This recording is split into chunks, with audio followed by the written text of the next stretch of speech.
بسم اللہ الرحمن الرحیم۔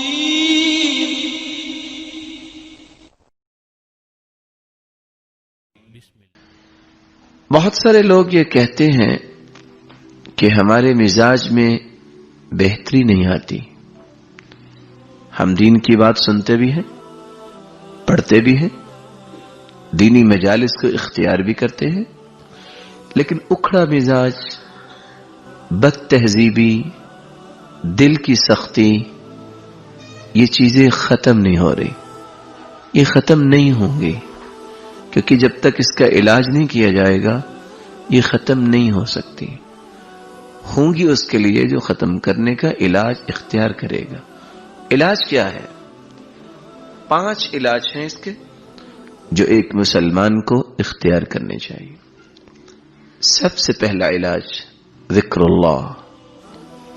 جب تک اللہ کا ذکر زبان پہ نہیں آئے گا اس وقت تک دل ملائم نہیں ہوگا، اس وقت تک روحانی طاقت نہیں پیدا ہوگی۔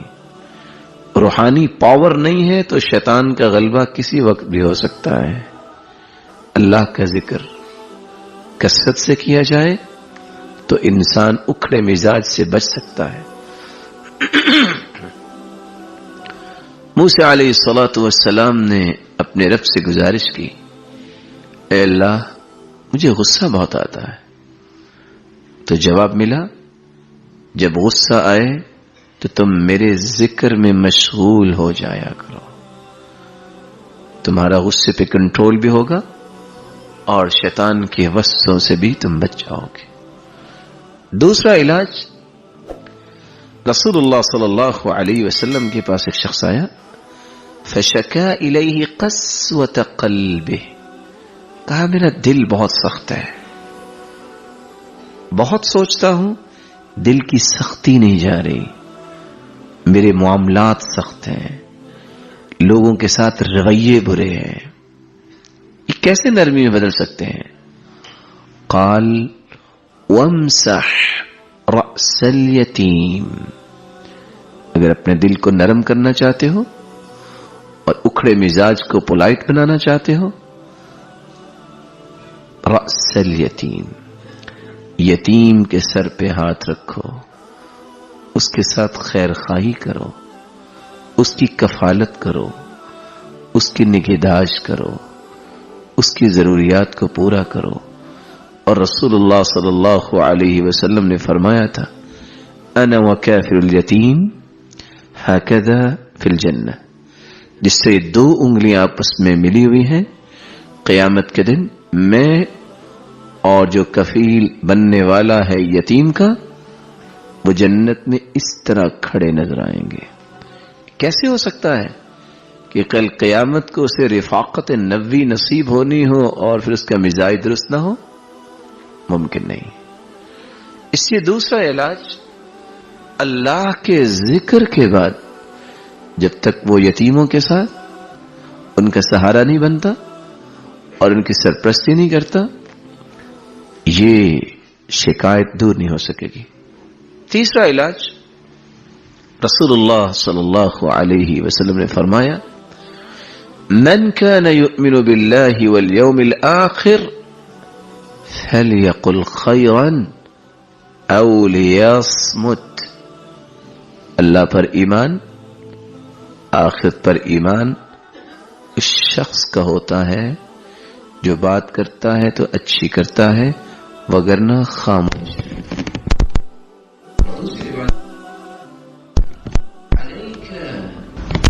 بحسن وطول الصمت، میرے صحابی، زندگی کے سب سے بڑے انعام 2 ہیں، یہ لے لو، حسن اخلاق، لمبی خاموشی۔ یہ لمبی خاموشی کیا ہے؟ ضرورت کی بات، فائدے مند بات جو نیکی کا کام دے، خیر کا کام دے، باعث برکت بات بن جائے۔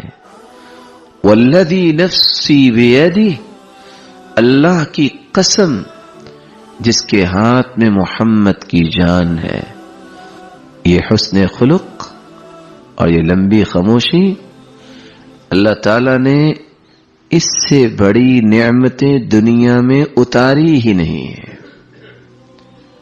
ان دو نعمتوں کو اختیار کیا جائے.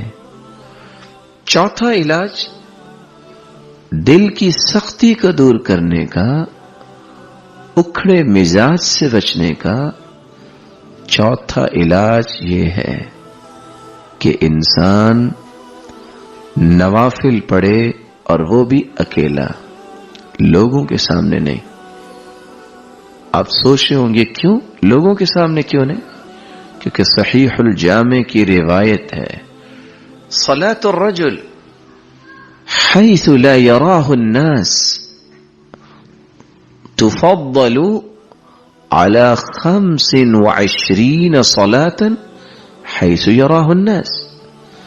لوگوں کے سامنے جو آپ 2 رکعت ادا کرتے ہیں، اگر آپ اکیلے میں 2 رکعت پڑھیں تو ان دونوں کے اجر میں 25 گنا فرق ہے. اس لیے رات کی تاریکی میں ربیع بن کعب رضی اللہ تعالی عنہ اللہ کے رسول صلی اللہ علیہ وسلم کی خدمت کے لیے آئے. دیکھیے رشتہ کتنا پیارا ہے شاگرد اور استاد کا. ان کو صرف اس بات کی لگن ہے کہ میں وضو کے لیے پانی پیش میں خود کروں، حالانکہ وضو کرنا، لیکن یہ تصورات ہیں جس کو نصیب ہو جائیں. یہی وہ راز ہیں، اسرار ہیں جو عبداللہ ابن عباس کو اللہ نے عطا کیے. اتنی بڑی دعا لے لی اپنے استاد سے، اللہم علمہ التأویل وفقہہ فی الدین. اس بہت بڑی دعا کا سبب کیا تھا؟ صرف وضو کے لیے پانی میسر کیا تھا. خیر فرماتے ہیں اتیت بوضوئہ وحاجتی، میں آپ کے لیے پانی لے کے آیا اور آپ کی ضروریات کو لے کے آیا. آپ نے جب دیکھا کہ اتنی لگن ہے شاگرد میں، اتنی چاہت ہے دین کی، تو رات کی تاریکی میں فرمایا سل، میرے شاگرد کیا چاہتے ہو میں تمہارے لیے دعا کر دوں. قال اسألك مرافقتك في الجنة. سرتاج رسول، یہ نسبت اور یہ قسمت مجھے بہت پیاری لگ رہی ہے. آپ مخدوم ہوں، میں خادم ہوں. مجھے یہ رفاقت بہت عمدہ لگ رہی ہے. میرے لیے دعا کر دیجئے کہ جنت میں بھی یہی ماحول نظر آئے کہ میں آپ کی خدمت پر مامور ہوں.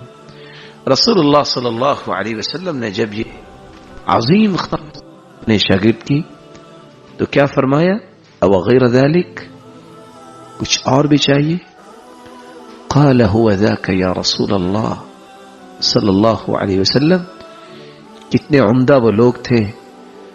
کہا سرتاج رسول آپ کی صحبت اور جنت جس کو مل گئی باقی کیا بچا ہے، مجھے اور کچھ نہیں چاہیے.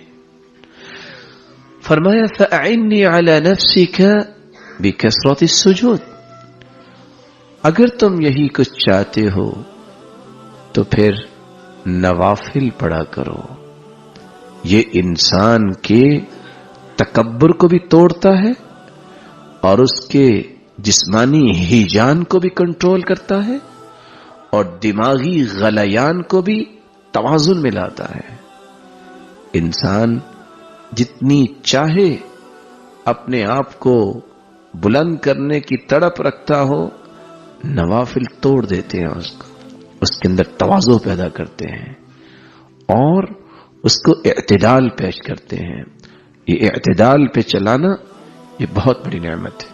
اور 5واں علاج جس کو قرآن مجید نے بیان کیا ہے، اولادیں یا اولادوں والے اگر اس بات کو سمجھ جائیں جو راز خود قرآن نے بیان کر دیا ہے، کس طرح اکھڑا مزاج درست ہو سکتا ہے اور کس طرح اس کی زندگی خوبصورت بن سکتی ہے.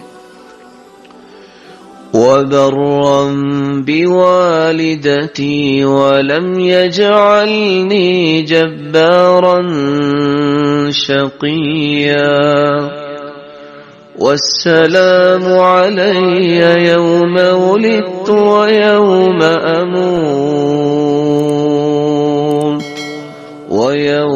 أموت ويوم أبعث حيا. والسلام علي يوم ولد. عیسیٰ علیہ الصلوۃ والسلام اللہ کے پیارے پیغمبر ہیں، لیکن کیا فرما رہے ہیں؟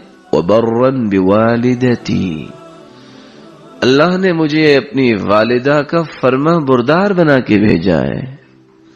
وَلَمْ يَجْعَلْنِي جَبَّارًا شَقِيًّا، نہ میں بدبخت ہوں نہ میں جابر بننا چاہتا ہوں.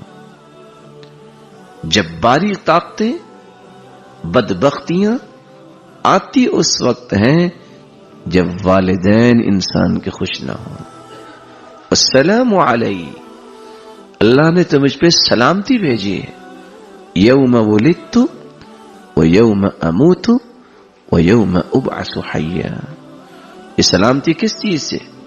ہر قسم کی سلامتی سے نوازا ہے، اور اس کا اثر راز کیا ہے؟ وَبَرًّا بِوَالِدَتِي، اللہ نے مجھے فرما بردار بنایا ہے ماں کا. یہ 5 علاج جو اختیار کر لے اپنی زندگی کا رخ چینج کر سکتا ہے، زاویہ چینج کر سکتا ہے.